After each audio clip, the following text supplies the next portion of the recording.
Hola, soy Anastasia y hoy estaré leyendo la lección viviente de Erin. Semana 13. Falsa culpa y perdón. La semana pasada terminamos el mensaje semanal con esta verdad. Lo que queda con la mayoría de las víctimas es un sentimiento de culpa que permite falsamente que la culpa caiga y permanezca sobre ellas, de modo que la persona que necesita perdón nunca siente el efecto completo de su pecado. Así que, nuevamente, si te has sentido culpable, eso no es tuyo. No importa cuán grande o pequeña sea, y si no logra deshacerse de ella, no podrá liberarse de ella. Entonces, esta semana me emociona compartir más la verdad, asombrosa y profunda, y es por eso que el enemigo puede continuar atormentando a la víctima, para que la persona que ha pecado no se vea afectada. En el vuelo de regreso a casa, después de que mi anfitriona y yo nos dirigimos al lugar donde fue violada, a donde vivía este tipo y a otros lugares a los que no pudo ir, antes de que el Señor la curara de su culpa falsa, me dijo: solo hay un conjunto de emociones negativas por pecado. Entonces, si los tomas falsamente, entonces el verdadero pecador no siente remordimientos, y sin remordimiento no es necesario que un pecador se arrepienta. Por lo tanto, el pecador sigue siendo un pecador y, lo que es peor, a menudo repite el pecado y la ofensa una y otra vez. Se nos dice una y otra vez que perdonemos, ¿verdad? Y no solo cuando alguien lo siente, sino de inmediato. Dios, quien creó el mundo y todos los principios y leyes, nos dijo cuán importante era esto, y lo fue por muchas razones. Somos incapaces de curarnos de lo que nos ha pasado. Es lo primero y más importante.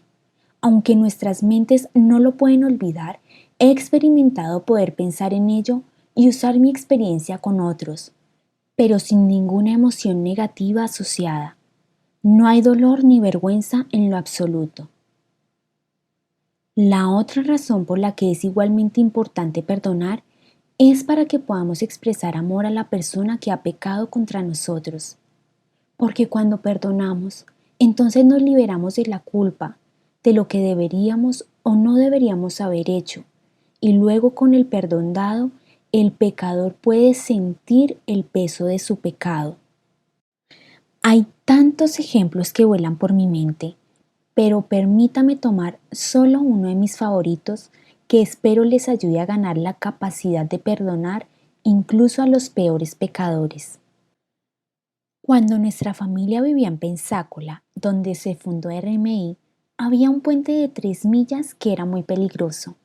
Incluso mi cuñado perdió a su primo cuando fue atropellado por un conductor ebrio en el puente un año antes de que él también falleciera. Entonces, cuando nos enteramos de un accidente en el puente de 3 millas, fue una gran noticia. La tragedia golpeó a una querida familia que estaba muy cerca de nosotros y que estaba en el ministerio a tiempo completo. Fue esta pareja la que Dios usó para enseñarme tanto sobre el ministerio. Un día recibieron la llamada que todos los padres temían. Su hijo había estado en un accidente automovilístico en el puente de 3 millas. Él estaba con vida y la policía estaba en su casa para llevarlos al hospital. Mientras conducían por el otro lado, el tráfico que se aproximaba, debido a que el otro lado estaba detenido por los restos de los autos involucrados, con las sirenas a todo volumen, vieron lo que quedaba del auto de su hijo y creían que no podía haber sobrevivido. No fue nada menos que un milagro que sobreviviera, pero ahora camina con una cojera significativa y pronunciada y es incapaz de usar su brazo derecho. Pero es lo que dijeron las noticias, tanto en la televisión como en los titulares de los periódicos, y lo que se repitió en los titulares de todo el país, que llamó la atención de todos. El hombre no solo estaba borracho, sino que también estaba drogado, y fue un infractor repetido de la conducción bajo los efectos del alcohol 7 veces y conducía sin licencia. Sin embargo, estos padres pidieron hablar con el hombre en la cárcel para hacerle saber que lo habían perdonado y que incluso si su hijo no sobrevive, no debería culparse a sí mismo. Las noticias informaron que el hombre se derrumbó y lloró, y el padre del hijo que se aferraba a la vida lo alcanzó y lo abrazó mientras lloraba. Debido a que estos padres pudieron perdonar a este reincidente, sintió todo el efecto de lo que había hecho, y durante el juicio, estos padres hicieron una declaración y pidieron piedad al tribunal. Este escandaloso acto de perdón le permitió a la prensa escuchar la manera de salvarse, lo cual sucedió en una de las visitas posteriores a la cárcel. Cada día, después de visitar a su hijo, como pareja, iban a visitar a este hombre en la cárcel para asegurarle que su hijo estaba fuera del coma, estaba hablando y cuando comenzó a mover sus miembros nuevamente. Y debido a su ejemplo de compasión, cuando salió del hospital, a pesar de que no podía caminar, la primera parada de su hijo fue en la cárcel para perdonar a ese hombre personalmente, lo que también fue noticia. La mayoría de nosotros nunca seremos llamados a hacer algo tan asombroso y tan público, pero todos los días podemos vivir como Él dice que deberíamos y cambiar la vida de las personas que observan nuestras vidas, que están leyendo la epístola de nuestras vidas. Nota: esta pareja tuvo un matrimonio restaurado.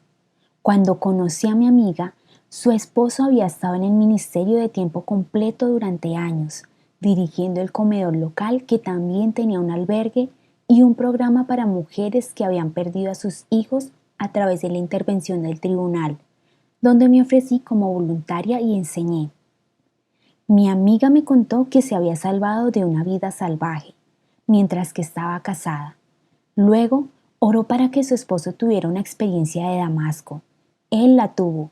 Cuando Dios lo tocó, inmediatamente después comenzó a llevar la Biblia de su gran familia a donde quiera que fuera. Y lo más asombroso sucedió. Dios le dio el regalo de retener palabra por palabra todo lo que leyó. En ese momento, él era dueño de un pequeño restaurante y comenzó a dar comida a las personas sin hogar cuando cerraba cada noche. Esto llevó a abrir un comedor y luego la ciudad les dio todos los terrenos debajo de la autopista para expandirse. Sin embargo, como me dijeron, Eren, no vas a creer las bendiciones y cómo cambiará tu vida una vez que comiences a ministrar a tiempo completo. Pero recuerda, aquí es cuando comienzan tus pruebas, no cuando terminan. Mientras tanto, deténgase ahora o haga una cita más tarde para Selah, ver lo que ha aprendido. En otras palabras, medite en todo y asegúrese de no pensar en lo que ha aprendido, pero establezca una cita con su esposo para estar a solas con él y pídale que le comparta cómo este mensaje se aplica a usted y a cualquier otra cosa que necesite preguntarle. Luego, siéntese en silencio y escuche, y mantenga vivo su amor viviendo así todos los días.